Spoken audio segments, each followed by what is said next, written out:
본문의 말씀 누가복음 24장 38절에서 48절 말씀 중심에서 이 모든 일의 정인이라는 제목으로 함께 말씀을 통해 은혜 나누기를 원합니다. 지난주에는 엠마오로 내려가는 두 명의 제자에 대해서 살펴보았습니다.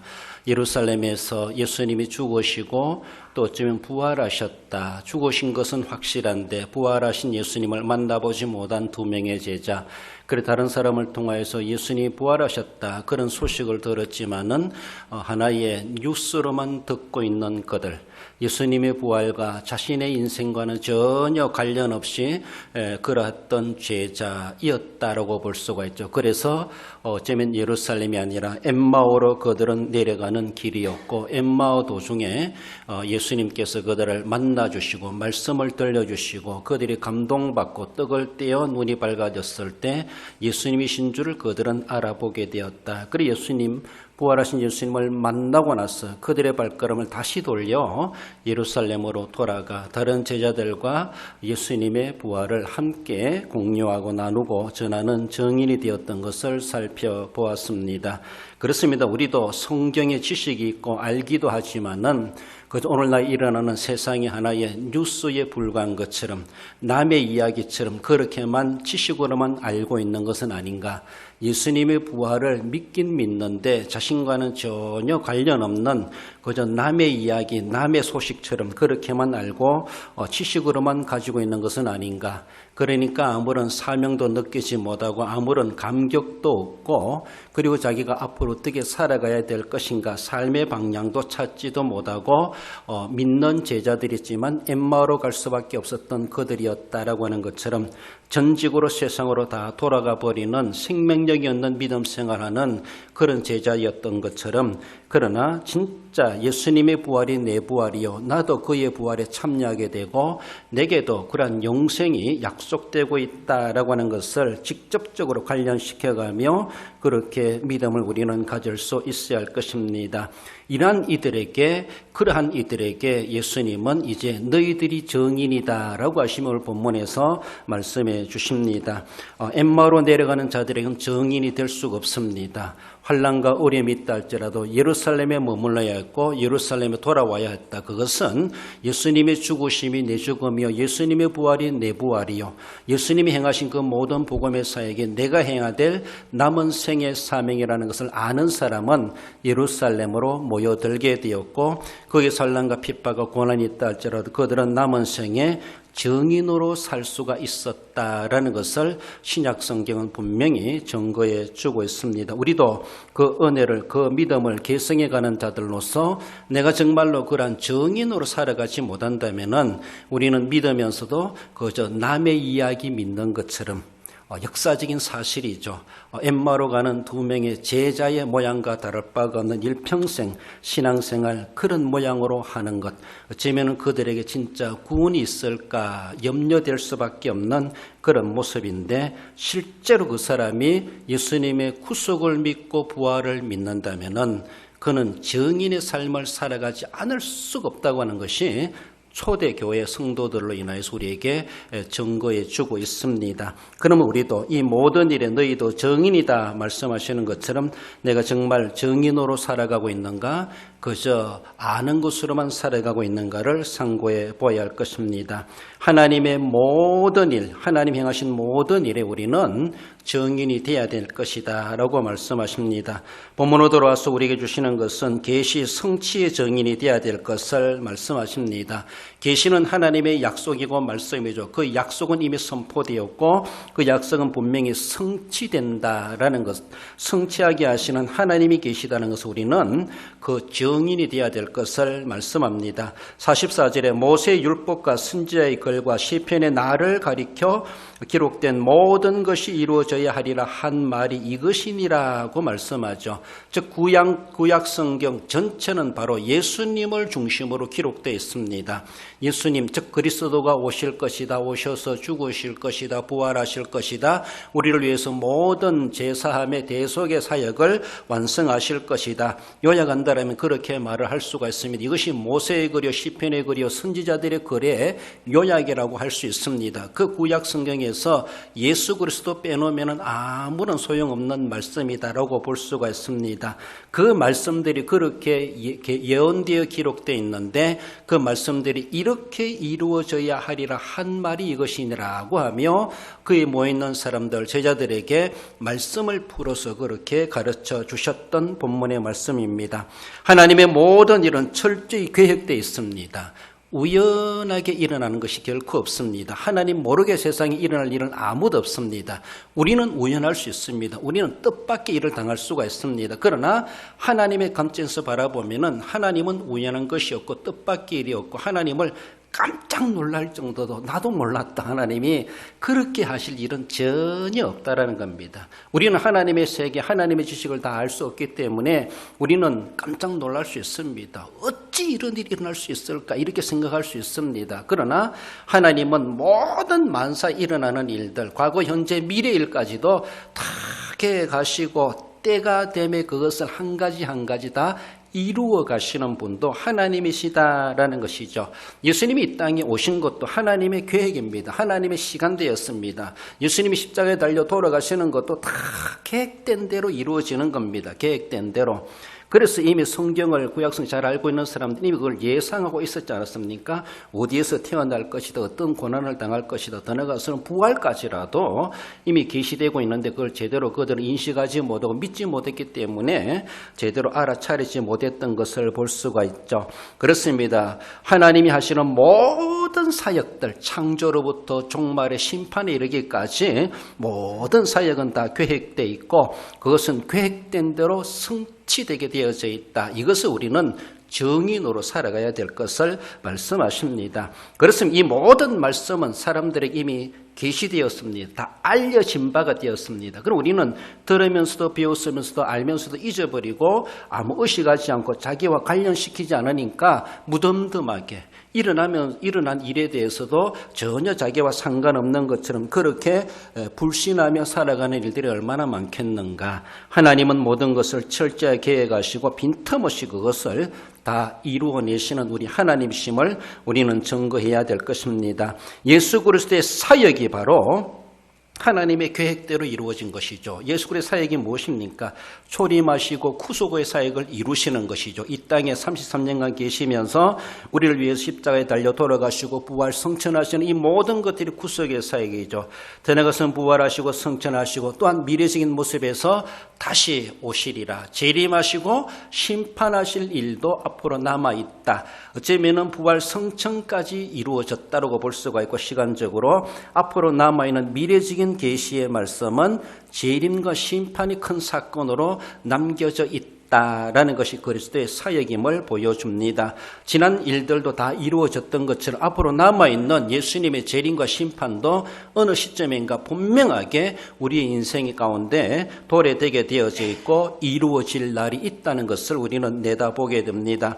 더 나아가서는 신약교회의 부흥성장에 대해서 하나님 이미 다 계획해 놓으시고 이것을 오늘 우리에게 사명으로 맡겨주셨습니다. 한마디로 모든 족속에게 복음을 전파하라. 이 사명을 우리에게 맡겨주셨고 이것은 이제 우리가 정인된 자들이 감당해내야 될 본분이라고 하는 것을 말씀하십니다. 그렇습니다. 우리는 그 말씀 우리는 깨달아야 되죠. 하나님의 계획하신 말씀 성경으로 말해볼 수가 있는데 그 말씀을 깨닫고 믿어야 되고 그 말씀을 우리는 알고 전해야 되죠. 계획하신 바요 언약하신 바요 예언서이고 이 말씀을 45절에 이에 그들의 마음을 열어 성경을 깨닫게 하시고 하나님 말씀을 우리는 깨달아야 됩니다. 깨달아서 알아야 되고 알고 아는 것을 믿음으로 받아들여야 되고 그 믿음대로 우리는 또한 삶으로 옮겨가야만이 그 말씀의 실제적인 목적을 이룰 수가 있고 말씀의 열매를 맺을 수가 있고 정인된 성도의 삶을 살아갈 수가 있다라는 것이죠.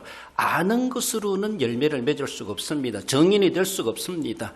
엠마오로 내려간 두 제자의 모양과도 똑같을 수밖에 없습니다. 그러나 그들은 돌아왔을 때 그들은 정인이 될 수가 있었다. 자신의 삶에 대해서 삶으로 그것을 적용했습니다. 거기에 어쩌면 올인하는 삶을 살아가지 않았나 이렇게 볼 수가 있습니다.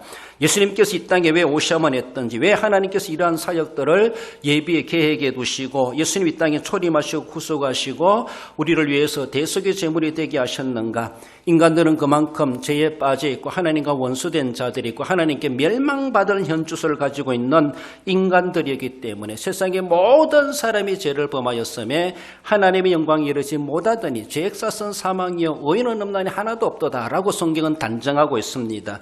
세상의 그 어느 누구랄지라도 하나님 앞에 다 멸망받을 존재들입니다.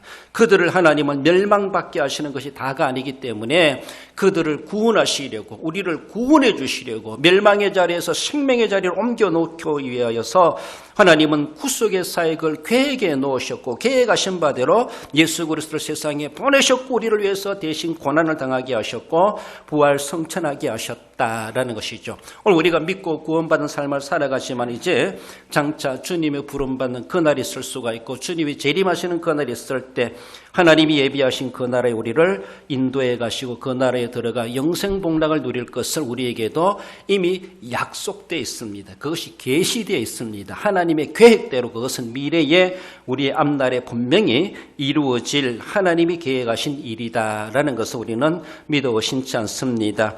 하나님의 말씀 우리는 늘 듣고 깨닫고 믿고 그 말씀에 정인된 삶을 살아가야 되는데 그 말씀을 가지고 우리는 살아있는 성경이다. 살아있는 말씀이다. 이렇게 말합니다. 왜 말씀이 살아있습니까? 세상에 수많은 책들이 많지만 그러나 성경의 말씀은 살아있다. 이렇게 말하는 것은 그 말씀하신 바가 하나님은 살아계시기 때문입니다.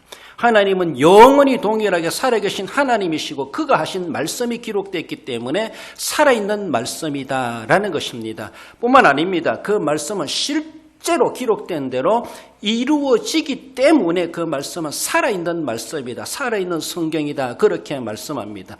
누가 뭔가 연구해가지고 발표를 하고 그런 논문들, 그런 귀한 서적들, 그런 연구 식적들이 있죠. 그런 것들이 자기가 연구한 대로 성취되었을 때 그 책은 그 내용은 살아있는 책이 됩니다. 그러나 그것보다 더 나은 또 한 단계 윗단계의 어떤 연구가 나오고 그것을 아주 무효화시킬 정도로 또 다른 연구가 나온다면은 이 책은 쓰레기가 될 수밖에 없어요. 더 이상 아무런 소용없는 책이 되어버리죠. 그렇지 않습니까? 우리 컴퓨터를 본다 할지라도 자꾸 업그레이드 되니까 밑에 사양이 낮은 것들은 쓸 필요가 없습니다. 그런 것들 없어도 다른 것들이 더 능가하는 것들이 있고 휴대폰도 더 뛰어난 것들이 있다 보니까 낮은 수준은 통하지도 않고 쓸 필요도 없는 것이고 더 이상 생산도 되지 않고 사양화되는 것이죠. 그렇습니다. 그런 것들이 있지만 그러나 하나님의 말씀은 그렇지 않다는 것이죠. 인간들이 살아가는 날 동안에 꼭 다 필요한 말씀이에요. 인간 이상의 책이라는 것이죠. 이 세상에 살아가고 있는 모든 사람들에게 필요로 하는 말씀이라는 것이죠. 모든 사람을 위해서 하나님이 주신 책입니다. 천사들을 위해서 주신 것이 아니고 하나님 자신을 위해서 써놓은 책도 아닙니다. 우리를 위해서 이 세상에 있는 인간들을 위해서 하나님이 우리에게 계시하신 말씀이고 기록되게 하셨고 인간들이 세상에 사는 동안에 필요한 책으로 주셨습니다. 그럼 이 지구상에 인간이 있는 이상 한 사람 남아있는 이상 성경은 필요한 겁니다. 이 세상에 그 어느 누구에게도 성경은 전해져야 되고 그들을 위해서 세상의 지구촌 곳곳에 어떤 곳에 있는 사람이랄지라도 그들을 위해서 하나님이 성경을 주시기 때문에 나만이 알고 있으면 안 되고 세상에 있는 모든 사람들을 위해서 주시기 때문에 세상의 지구촌 어느 구석에 있는 사람이랄지라도 그 말씀이 전해져야 되고 그들에게 필요하여 하나님이 주신 말씀입니다. 그렇기 때문에 나만 잘 믿고 나만 구원받아야 되는 것은 결코 아니라는 것이죠. 이것을 신약교회에 하나님 맡겨주셨습니다. 계시된 말씀을 맡겨주셨고 그 말씀을 전하라 하셨고 이에 그들의 마음을 열어 성경을 깨닫게 하시니 말씀은 듣고 깨달아야 될 말씀이고 믿어야 될 말씀이라고 하는 것을 말씀하십니다. 살아있는 말씀입니다. 그러므로 그 말씀은 분명히 믿든지 안 믿든지 때가 되면 성취되게 되어져 있어요. 누가 성취해 주는 것이 아니라 하나님이 성취하시기 때문에 그 어느 누구도 부정할 자가 아무도 없고 말릴 자도 없습니다. 안 된다고 말할 자도 없습니다.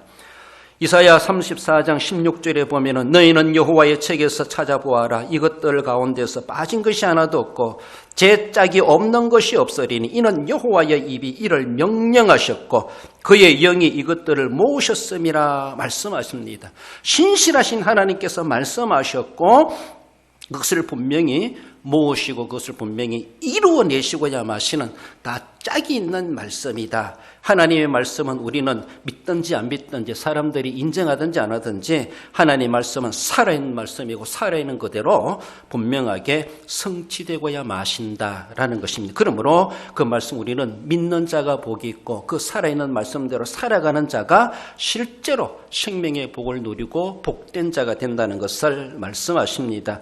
계시 성취의 정인 하나님의 말씀은 살아있습니다. 그 말씀은 믿어야 됩니다. 그 말씀을 우리는 알려야 되고 전해야 될 이러한 정인으로서 이 모든 일의 정인이다. 우리에게 사명을 주셨습니다. 부활의 신앙이 있는 사람이라면 분명히 이것을 우리는 전하는 정인이 되어야 할 것입니다. 나가서 우리가 무엇을 정인이 되어야 됩니까? 구속사에게 정인이 되어야 될 것을 말씀하죠. 예수님은 우리를 위해서 고난당하시고 부활하신 하나님과 인간 사이의 유일한 중보자가 되신다라는 것. 중보라면 우리가 중매한다 이렇게 말하죠. 전혀 남남이었는데 중매자를 통해 서로가 알게 되고 부부가 결혼하게 되는 것을 볼 수가 있죠. 하나님과 우리는 전혀 남남이었는데 중간에 예수 그리스도께서 중매자가 되시는 것이죠. 그 말을 중보한다 이렇게 말합니다. 중보자다 이렇게 말합니다. 그래서 중보하신 그리스도이시라는 것이죠. 그 중보하시는 방법이 십자가로 고난당하시고 부활하심으로 하나님과 우리의 관계를 연결시켜 주시는 작업이었다는 것이죠. 사역이었다는 것이죠. 이것이 바로 구속의 사역이다 이렇게 말합니다. 그래서 우리는 그 구속의 사역의 정인으로 우리에게 분부해 주셨습니다. 46절에 또 이르시되 이같이 그리스도가 고난을 받고 제3일에 죽은 자 가운데서 살아날 것과 이미 계시된 말씀이셨죠. 그 말씀대로 주님은 성경대로 고난당하시고 성경대로 제3일 만에 살아나셨다라는 것을 부활하신 예수님께서 제자들에게 지금 그것을 알려주고 계시는 말씀입니다. 그렇습니다. 하나님의 구속의 계획에 따라서 예수님께서 비참하게 죽임당하시는 것 하나님의 계획이었습니다. 우연한 것이 아니고 그렇습니다. 단순히 종교 지도자들의 농간만이 아니라는 것이죠. 그들의 악행을 통하여서 하나님께서는 하나님의 구속의 계획, 그리스도가 고난당하시는 수단 방법으로 사용하신 것이죠. 그렇습니다. 그리고 어쩌면은 영광스럽게 부활하실 것도 하나님은 다 시나리오 계획에 있었다라는 것이죠. 예수 그리스도를 비참하게 쳐 죽인다 할지라도 그분을 살리시는 분은 하나님의 계획에 속해 있었고 하나님은 살려내시고야 마신다. 그래서 하나님의 말씀대로 계획대로 죽으시고 부활하심도 하나님이 하신 모든 일이라고 하는 것을 말씀하십니다. 예수 그리스도는 아버지 하나님의 구속 계획에 절대 복종하셨고 고난당하시며 성경대로 부활하셨고 그리고 이 사실들을 모든 제자들 모든 사도들은 이미 그들은 다 알고 있지 않습니까? 그래서 사도행전 2장에서도 우리가 다 이 일의 증인이로다 라고 하며 그것을 실제로 목격했던 거기에 동참했던 제자들은 우리가 이것을 실제로 보았다. 우리는 실제로 경험했다. 우리가 다 이 일의 증인이로다 라고 하며 어느 누구 앞에서라도 어떤 권세자들 앞에서라도 내가 증인된 것에 대해서 내가 본 것에 대해서 내가 목격한 것에 대해서 내가 실제로 경험한 것에 대해서 그들이 말하지 말라 한다 할지라도 말 못할 일이 없었고 말할 수밖에 없다. 나는 증인이다 라고 하며 당당하게 옳은 일에 대해서 그들은 나서고 정인된 삶을 살아갔던 사도들을 볼 수가 있습니다. 오직 예수님만이 우리의 중보자이시라을 디모데전서 2장에서는 말씀하십니다. 어느 누구도 하나님과 우리와의 관계를 이어줄 자는 아무도 없습니다. 이어준다 할지라도 그 자신도 죄인이고 그 자신도 하나님 앞에 못 나아가는데 어떻게 하나님을 우리와 연결해 줄 수가 있습니까? 그렇지 않습니까? 일반적으로 바라볼 때 우리가 중매쟁이를 바라보면은 처녀도 알고 총각도 잘 알아야지 연결해 줍니다. 한쪽만 잘 알고 나서는 그렇게 하면은 문제가 생길 수도 있죠. 그렇습니다. 하나님과도 아무런 거리낌이 없는 관계에 있는 사람, 사람과의 관계도 아무런 관계에 어려움이 없는 사람, 이런 사람이 있어야 되죠. 이분이 바로 예수님밖에 없으시다는 것이죠. 하나님 앞에 당당히 나아갈 수 있는 이가 누구일까? 사람에게도 당당하게 나타날 자가 누구인가? 오직 예수 그리스도밖에 없으시다는 것이죠. 그래서 유일하신 중보자이시다. 그렇게 성경은 말씀하십니다. 그래서 오직 그만이 우리를 위해서 하나님의 공의를 만족하게 드릴 수가 있고 우리의 모든 죄를 대신 질 수가 있는 겁니다. 죄가 없으신 인간으로 오셨기 때문에. 나도 죄인인데 내 죄도 해결하지 못하는 내가 누구의 죄를 해결해 준다고 말할 수 있습니까? 그럼 우리 예수님 그렇지 않습니다. 하나님이시며 인간이시라고 하는 것은 하나님께도 나아갈 수가 있고 인간을 위해서도 모든 문제를 책임지실 수 있는 죄 없으신 인간이시라는 것이죠. 죄 없으신 사람으로 오셨다는 겁니다. 그러니까 유일한 중보자가 되시고 우리의 유일한 대속의 어린 양 제물이 되실 수가 있으시다라고 하는 것입니다. 우리의 죄를 대속하시려고 죽으시고 부활하신 이는 오직 예수 그리스도밖에 없습니다. 오늘날의 종교 다원주의적인 이런 사상 속에서는 다른 종교도 구원의 길이 있다. 이름이 다르고 방법이 달라서 그렇지 올라가면 다 하나님께로 영생으로 들어갈 수가 천국에 들어갈 수가 있다. 그래서 이름만 다르지 극락이나 천국이나 똑같은 말이다. 이렇게 말하면서 다른 종교도 구원의 길이 있는 마냥 다른 어떤 이가 다른 중보 역할을 했던 것처럼 그렇게 이야기하며 예수님 아닌 예수님 자리에 다른 것들을 옮겨놓고 그것을 구세주인 줄 알고 믿으려고 하는 다른 종교의 구원론을 이야기하는 이들이 얼마나 많은지 몰라요. 얼마나 허황된 것이고 하나님이 기뻐하지 않는 그런 것들을 가짜 복음을 전하면서 거기에 현혹돼 가지고 사람들을 거기에 몰려 들어가 가지고 결국은 소경이 소경을 인도하는 것처럼 둘 다 지옥에 떨어질 수밖에 없는 그런 꼴이 될 수밖에 없다는 것을 알지도 못하고 살아가고 있습니다. 진정한 구세주 예수 그리스도가 계신데 예수는 왜 다른 것들을 자꾸 그 자리에 앉혀놓느냐는 것이죠. 아니라는 것입니다. 오직 예수 그리스도만이 우리 유일한 구세주이시고 그분 외에는 다른 길이 없다. 예수님만이 길이요 진리요 생명이라고 말씀하시고 그를 믿음으로 말미암아 하나님의 나라에 하나님의 영광에 들어갈 수 있다고 하는 것을 분명히 말씀하고 그가 이루신 구속의 사역 때문에 우리의 모든 죄가 있지만은 그러나 모든 죄를 하나님은 없다라고 인정하시겠다. 왜? 믿음 때문에. 믿음으로 말미암아 우리 모든 죄를 가려주시고 하나님께서 의롭다 여기심이 하나님의 자녀까지라도 삼아주시겠다 그렇게 말씀하십니다. 우리는 다른 길이 없습니다. 오직 구속의 정인이 무엇입니까? 오직 예수님만이 구세주이십니다. 예수님만 믿어야 구원받습니다. 예수님만이 우리를 위해서 중보하신 하나님이십니다. 예수님만이 우리가 믿어야 될 믿음의 주 예수님 하나님이십니다. 라고 하는 것을 우리는 분명히 전해야 될 부활의 신앙이 있는 사람이라면 분명하게 이 사실을 우리는 전해야 될 구속의 정인으로 살아가야 될 것을 말씀합니다. 사도행전 4장 12절에서도 다른 이로서는 구원을 받을 수 없나니 천하 사람 중에 구원을 받을 만한 다른 이름을 우리에게 주실 일이 없음이라 하였더라. 그렇습니다. 너무나 감사하게도 내가 많은 종교 가운데 내가 이 예수님을 알고 예수 그리스도를 내 구주로 믿고 살아가고 있다고 하는 것이 얼마나 귀한지 몰라요. 내가 이런 교회가 있는 동네에 태어나서 살아가고 있고 또 복음화된 대한민국이 오늘 살아가고 있고 얼마든지 신앙생활 할 수 있는 환경 가운데 내가 이 시대에 태어나서 이 시대에 살아가고 있다는 우리는 감사해야 됩니다.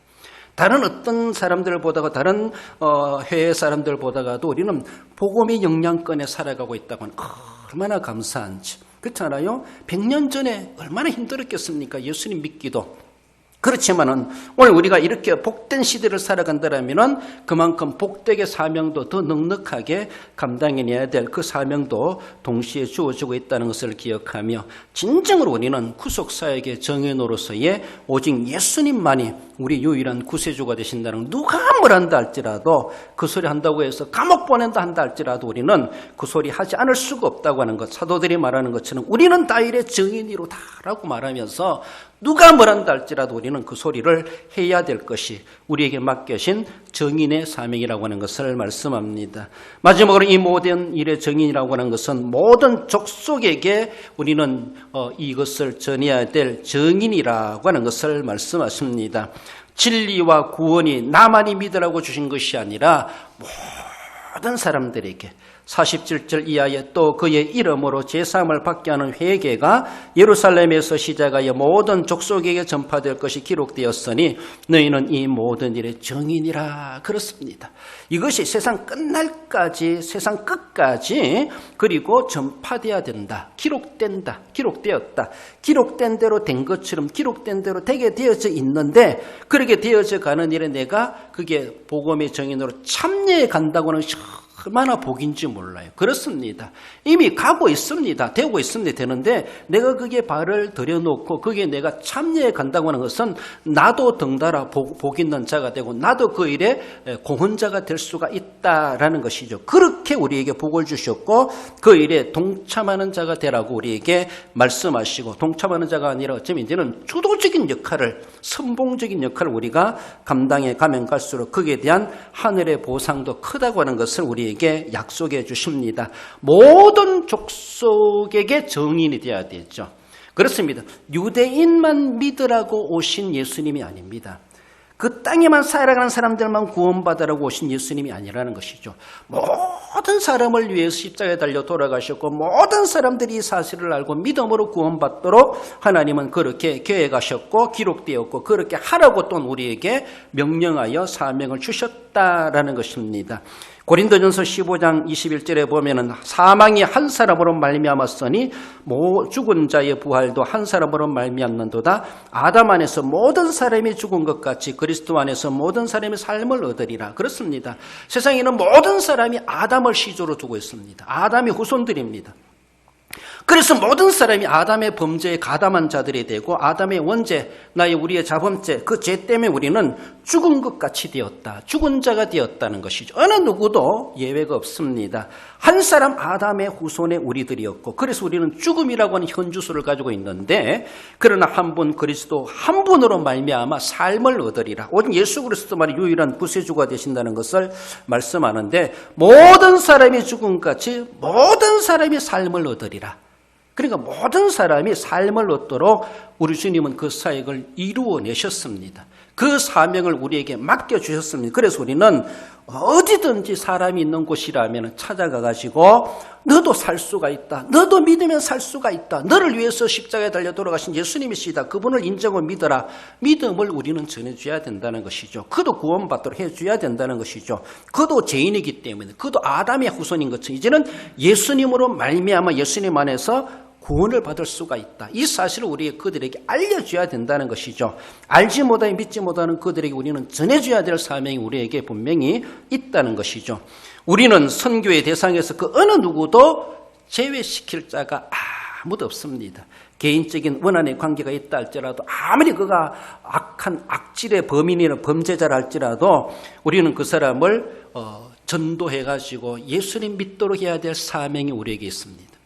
구원의 결정적인 결정은 하나님께 있지만 우리는 그들을 하여금 구원받을 수 있도록 도와줘야 될, 그 안내해야 될, 인도해야 될 사명은 얼마든지 우리에게 주어져 있다는 것이죠. 개인적인 감정과 개인적인 관계로 인하여서 배제시킬 수가 없다는 것이죠. 하나님의 능력을 제한시킬 수가 없습니다. 하나님은 그런 이들까지라도 하나님 구원하실 수 있는 주님의 보혈의 능력이 있는데 우리 스스로가 어떻게 제외시키고 그들을 부정하고 소극적으로 대할 수가 있습니까? 하나님의 사역에 역행하는 거나 다를 바가 없고 영적인 반역행이나 다를 바가 없습니다. 마가복음 14장 15절에 또 이르시되 너희는 온 천하에 다니며 만민에게 복음을 전파라 말씀하시고, 사도행전 1장 8절에서는 정말로 땅끝까지 이르러 내 증인이 되리라 고 그렇게 명령하시듯이 말씀하셨다라는 것을 우리는 생각해야 돼요. 오늘에 와서 우리가 한국교회 배경으로 바라보면은 교회가 점점 약화되고 점점 어려워지고 부흥의 시대는 끝났는가 보다 말하면서 여러 가지로 많이 걱정을 하고 있습니다. 들리는 말에 의하면은 1년에 몇천 개의 교회가 문을 닫는다 이런 말도 하기도 합니다.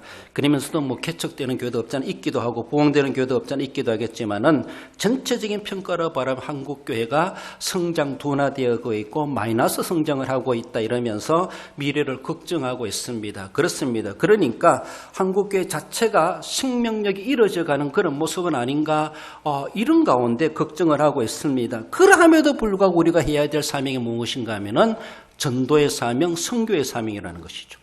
낙후되고 있다 할지라도 세상의 교회를 향하여 무슨 소리 한다 할지라도 우리는 해야 될 일은 땅끝까지 이르러 정인되는 사명입니다. 누가 뭘 한다 할지라도 내가 힘이 있고 능력이 있고 건강할 때만 일하는 것이 아니라 이 복음의 사명이라고 하는 것은 오늘도 내가 살아있다는 그 자체만으로도 복음의 사명 때문에 살아있다. 우리는 그렇게 생각해야 됩니다. 그렇습니다. 낙후된 지역이라 할지라도 고령화 사회가 되었다 할지라도 전도가 잘 안 되는 시대에 살아간다 할지라도 사람들이 기독교를 비방하고 비판하고 무슨 소리 한다 할지라도 우리는 여전히 그들에게 매를 맞아가면서라도 욕을 먹어가면서 손가락질 당하면서라도 우리는 해야 될 일은 복음의 사명입니다. 전해야 됩니다. 나를 욕해도 좋다. 그래도 너는 예수 믿어 구원받아야 되지 않느냐. 그 원수 같은 사람이라 할지라도 손가락질하는 사람이라 할지라도 우리는 그에게 복음을 전해야 될 사명이 있다라는 것이죠. 그렇습니다. 누구만 하는 것이 아니고 선교사만 하는 것이 아니고 힘 있는 사람만 가서 전도하는 것이 아니라는 것이죠. 오늘도 주민전도 가지만은 가는 사람 가고 안 가는 사람은 뭔가 저도 그런 생각을 해봐요. 못 가면은 교회에 앉아서 그분들 돌아올 때까지 기도라도 하면 얼마나 좋을까 이런 생각을 해보는데 그렇습니다. 내가 해외 못 나가면 물길이라도 보내고 기도라도 해야 되는 것처럼 그렇지 않습니까? 나는 이 나이에 대해서 나는 잘 걷지도 못하는 전도 못해. 왜 살아있습니까? 그렇습니다. 내가 말을 할 수 있고 내 입으로 밥을 먹을 수 있고 내가 숨을 쉴 수 있다는 것 자체는 그 나름대로 현장에 못 간다 할지라도 하나님의 복음의 사역에 책임이 있다는 것을 알아야 돼요. 전도의 사명감도 느끼지 못하면 어떻게 뻔뻔하게 숨을 쉬고 있습니까? 우리는 하나님 앞에 부끄러운 줄 알고 죄송한 줄 알아야 되죠. 내게 오늘도 호흡을 주시고 내 심장에 박동을 하게 하시는 것은 그저 나 잘 먹고 잘 살아고 주시는 것인가? 아니라는 것을 생각해야 되죠. 누구만이 가서 전도하고 누구만이 가서 선교하고 그런 것이 아니라는 것이죠. 오늘 내가 구속의 은혜를 알고 구속의 감격을 가지고 예수님의 피로 내가 구속함을 받았다는 사실이 있는 사람은 가만히 있을 수가 없습니다. 더 나아가서는 부활의 신앙이 있는 사람은 더 가만히 있을 수가 없어요. 더 가만히 있을 수가 없어요. 정말로 내가 하나님을 믿는 사람이라면은 장로님 기도하신 것처럼 하나님을 사랑하는 자는 그 계명을 지키는 자라고 말씀하고 있는데 나는 얼마나 그 계명을 지키는 삶을 살아가고 있는가? 사랑하지 않기 때문에 안 지키는 것인가? 그렇죠. 마귀는 우리로 하여금 전도 못하게 합니다. 너는 나이가 많으니까, 너는 다리가 아프니까, 너는 바쁘니까, 너는 힘드니까, 너는 그 사람들 싫어하니까 하지마. 오후에도 기도에 대해서 이야기하겠죠. 마귀는 계속해서 그렇게 못하게 합니다. 우리 자꾸 마귀의 기에 속여가지고 그래 안 할게 나 가만히 놔도 편안해 안 하니까 마귀의 장난도 없어요. 고난도 없고 환난도 없어. 그러나 마귀 말 안 듣고 예수님 말 들으려면 고난이 있을 수 있어요. 그래요. 사람들이 자꾸만 편으로 보면 하나님 편이 아니라 마귀 편에 기울어져가지고 마귀 좋은 일에 좋아하고 있어. 그러니까 아무런 느낌도 책임도 없고 얼마나 편안한지 몰라요. 그래서 사탄의 방해가 끊임없다는 것을 우리는 알아야 되는데 사탄의 방해가 끊임없이 주어진다 할지라도 초대교회 성도들 우리가 누구의 말을 들어야 될지 너희들 스스로 판단해봐라 라고 말하는 것처럼 우리는 말하지 않을 수가 없다. 우리는 이 모든 일의 정인이로다 라고 말하면서 쉬운 말로 죽이려면 죽이라 라고 하는 그런 마음 가지고 복음을 전했던 진짜 부활의 신앙이 있는 사람은 그렇게 사명을 감당하고 있었다는 것을 우리는 알아야 되고 남의 아니라 그 사도들의 부활의 신앙이 내 신앙이라면은 우리는 왜 그런 부활의 열매 있는 삶이 없습니까? 왜 행함 있는 삶이 없습니까? 정의 있는 삶이 없습니까? 속에 들어가 보면은 정말로 구속의 신앙이 없구나. 부활의 신앙이 없구나. 구원받지 못했구나. 이것이 발각되지 않겠는가. 우려될 만한 일이기도 하다라는 것입니다. 그렇습니다. 사도행전 4장 20절에 우리는 보고 들은 것을 말하지 아니할 수 없다. 읽어봅시다. 사도 바울은 얼마나 고백하는가. 사도행전 20장 24절입니다. 내가 달려갈 길과 주 예수께 받은 사명 곧 하나님의 은혜의 복음을 증언하는 일을 마치려 하면은 나의 생명조차 조금도 귀한 것으로 여기지 아니하노라. 할렐루야. 그렇습니다. 사도 바울만큼 종합병원이 어디 있습니까? 사도 바울이 그렇게 온갖 개인적인 병도 있지만 죽을 고비를 얼마나 느껴가지고 그런 고난과 환난과 핍박을 당하고 유대인들의 쫓김을 당하고 있습니까? 그럼에도 불구하고 나 좀 편해지면 할래, 환난이 끝나면 할래, 건강 좋아지면 할래, 나중에 할래. 그렇지 않았습니다. 생명조차 귀한 것을 여기지 아니하고 나는 올라가겠다. 나는 하겠다. 난 죽으면 죽으리다. 그런 작정을 가지고 늘 정인의 삶의 현장에 살아갔던 어쩌면 바울, 오늘 우리의 신앙의 모델로 제시되고 있다는 것을 기억하십시다. 말씀을 맺습니다. 우리 성도 여러분, 이 모든 일에 어떤 정인입니까? 약속하신 것이 분명히 성취하게 하시는 하나님이 계시다는 것을 우리는 분명히 알려야 되고 증인이 되어야 될 것입니다.